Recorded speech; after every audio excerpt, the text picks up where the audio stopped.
principais da ditadura. Essa era a nossa opinião. O Mas presidente num Trump, segundo que é momento uma poderia pessoa ser muito usado. mais qualificado do que eu, porque eu sou um pobre jornalista, e o presidente Trump é o presidente dos Estados Unidos, entendeu? Não. Eu acho que a melhor arma do nosso arsenal neste momento são as tarifas.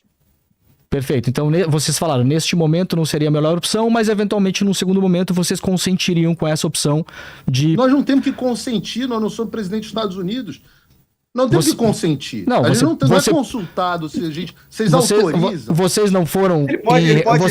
Vocês não foram em conversas, Eduardo. Ele pode desligar o Brasil, por exemplo, do sistema Não, SWIFT. isso todos sabemos. Outras N medidas. Mas, Eduardo, eu posso imaginar, eu posso intuir pela reação do Trump. Deixa eu responder categoricamente sua pergunta, Demori. Taxativamente, a gente não imaginou que fosse, no início, decretado tarifa. Mas, como o Paulo bem falou, né, nós não somos o presidente dos Estados Unidos, a gente não tem o poder da caneta. Né? Então... Não é nem que nós não imaginávamos. Nós discutimos que existiria essa possibilidade, chegamos a falar sobre isso, mas o Trump decide o que ele quer, Demori. Entendi. Trump é presidente dos Estados Unidos, ele está lá e decide o que ele quer. Não, obviamente. Não pergunta para o Paulo Figueiredo se ele pode, para o Eduardo Bolsonaro se ele pode, para o Demori se ele pode. Mas é que, Paulo, Unidos, eu acho que a personalidade do Trump é muito distinta. Se você quer a minha opinião, você vai adorar o que eu vou ouvir agora. Eu acho que o presidente dos Estados Unidos acertou na decisão dele. Certo. É que, só para deixar claro, Vilela, fica um pouco estranho, porque desde que isso aconteceu, tanto o Eduardo quanto o Paulo e outras personalidades importantes da direita no Brasil se colocam como os agentes provocadores nos Estados Unidos, né? Atores importantes nessa conversa que teriam, pelo menos... de algum modo, ajudado a convencer os Estados Unidos que seria importante, por exemplo, caçar o visto do Alexandre de Moraes. Então, mas no caso das tarifas, não faz sentido o Trump ouvir vocês. Então, assim, ele ouve só um pedaço e não ouve outro, entendeu, Paulo? Então, isso é o que eu estava tentando entender. Mas Demori, não tem muita dificuldade em entender. O presidente dos Estados Unidos, ele é informado, ouve o que a gente fala e ouve a nossa opinião. Perfeito. Agora, ele não nos consulta se pode ou não fazer algo. Não, claro, nem imaginei isso. Consulta o Marco Rubio. Eu se nem ele deve fazer ou não algo. Paulo, a gente pode dar a sua opinião. Paulo, eu queria perguntar pro Eduardo... Depois disso, eu fui convencido, e hoje estou 100% convencido, de que as tarifas foram um movimento correto para o Brasil. O presidente Trump agiu corretamente e eu sou muito grato a ele. E eu te digo que a liberdade do entregador do iFood, a liberdade de expressão dele, é um direito que se sobrepõe ao emprego dele. Porque se ele não tiver liberdade, daqui a pouco ele também não vai ter emprego. Tá. Paulo, eu queria perguntar para o Eduardo se... Eduardo, você concorda com essa afirmação do Paulo agora, que o Trump acertou nessa decisão de impor a tarifa de 50%? E antes que você responda, eu queria lembrar aqui que setores que dependem muito das exportações para os Estados Unidos empregam muito no Brasil, né? O suco de laranja, por exemplo, a maior parte do suco de laranja produzido no Brasil é exportado para os Estados Unidos e emprega 57 mil pessoas. A produção de aviões, a maior parte vai para os Estados Unidos, 50 mil pessoas. Semi-acabados de aço e ferro, 117 mil pessoas. Então eu queria saber se você concorda com a afirmação do Paulo de que foi uma decisão acertada do Trump de impor essas tarifas. Eu concordo. E tanto chamo isso daí de tarifa morais. Né? Foram tarifas de 50%, as maiores dessa última leva, devido à crise institucional que o Alexandre de Moraes está fazendo.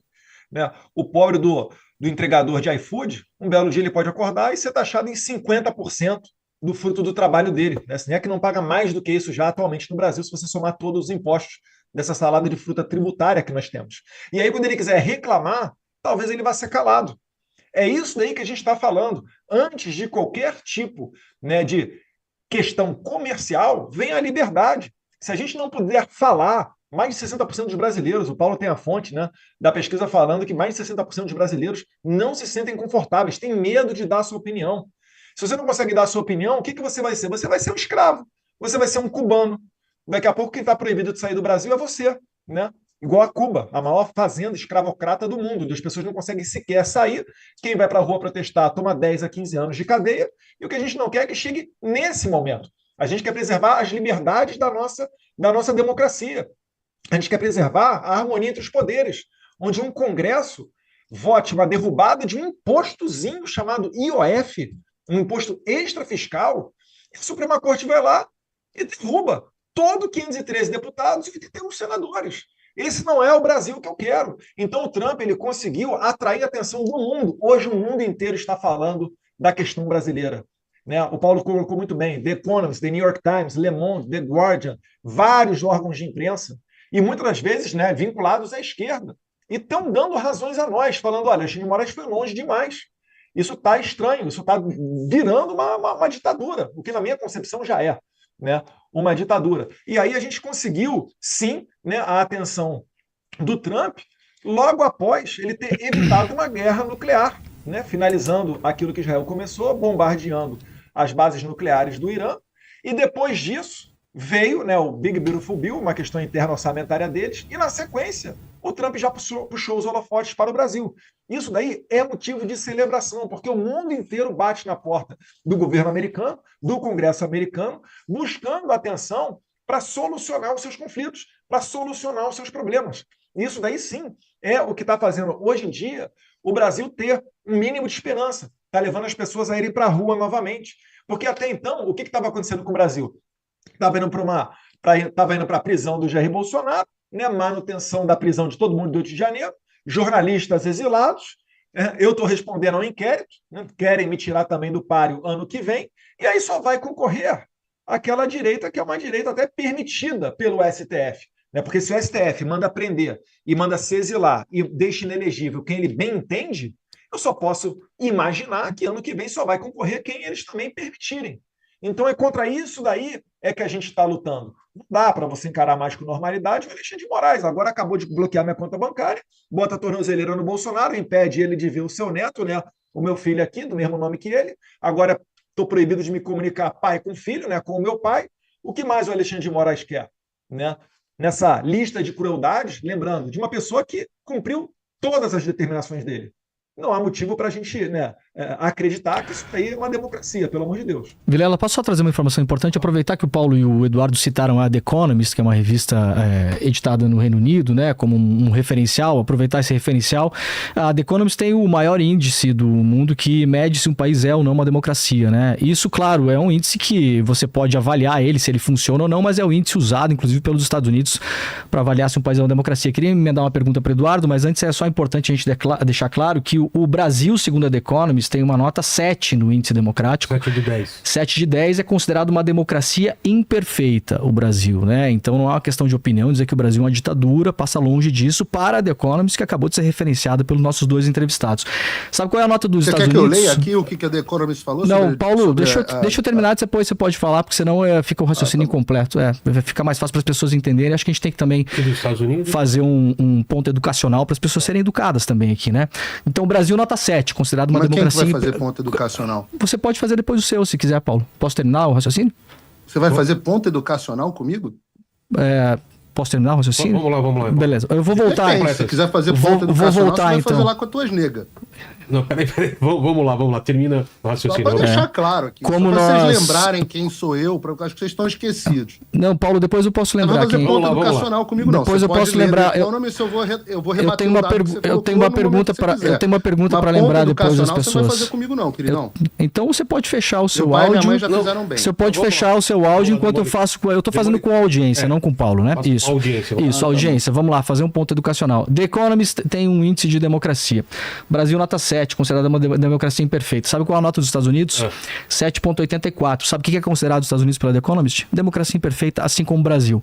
O país que apoiou essas medidas, né, e essas comemorações que o Paulo e o Eduardo estão fazendo, segundo o próprio Eduardo declarou pra gente agora, é a Hungria, né? Sabe qual é a nota da Hungria, segundo o índice da The Economist? 3,9. É um regime híbrido caindo para autoritário. Então, o grande país que apoiou essas medidas é um país praticamente autoritário, segundo a The Economist, que acabaram de citar. Agora, eu queria fazer uma pergunta pro Eduardo, deputado, muito sucinta e muito objetiva, tá? Na sua opinião, seu pai é inocente? Sim. Na sua opinião, seu pai é inocente. Perfeito. É uma opinião, certo? Não é equação matemática, quer dizer, você tem uma opinião que ele é inocente, a Polícia Federal tem a opinião que ele é culpado, a PGR tem a opinião que ele é culpado.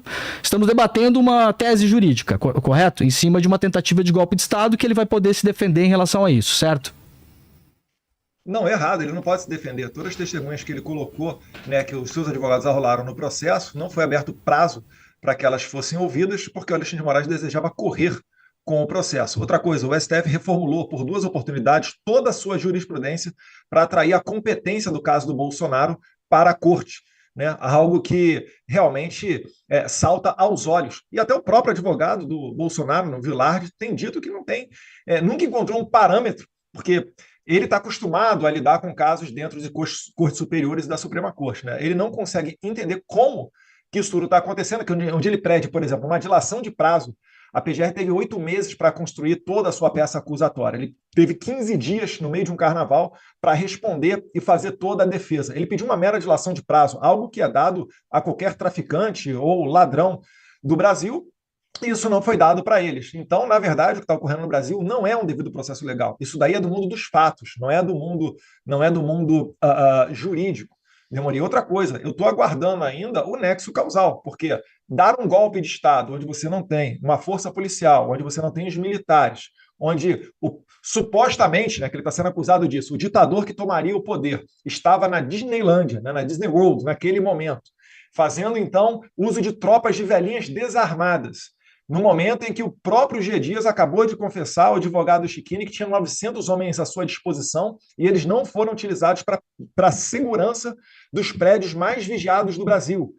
No momento em que você tem o Flávio Dino, então ministro da Justiça, atualmente na Suprema Corte, que vai julgar o Bolsonaro inacreditavelmente, junto com o advogado do Lula, o Zanin, onde você tem o Flávio Dino que não deu as imagens das câmeras de segurança do Ministério da Justiça. Então isso tudo, Demore, são fatos. Isso não são opiniões, que demonstram claramente que o que está acontecendo com o Jair Bolsonaro é uma caça às bruxas. Antes de debater qualquer tese jurídica, a gente está falando do mundo dos fatos.